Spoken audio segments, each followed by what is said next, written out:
పిల్లల్లారా, ఈరోజు అమ్మమ్మ మీకు ఆసక్తికరమైన ప్రశ్నకు సమాధానం చెప్పబోతోంది. కృష్ణుడు ఎందుకు నీలి రంగులో ఉంటాడు?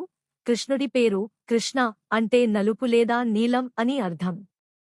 కాని ఆయన నలుపు రంగులో ఎందుకు ఉంటాడు? దీనికి ఒక సుందరమైన కథ ఉంది.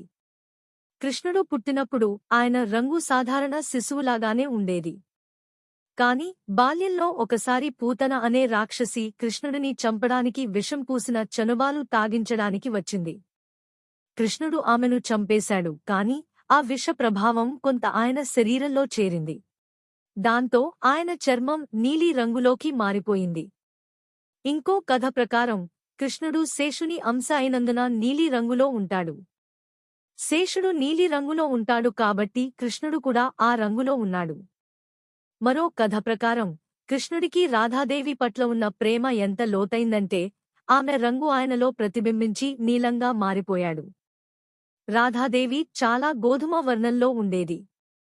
ఆమె ప్రేమ ప్రతిబింబం కృష్ణుడిలో నీలంగా మారింది.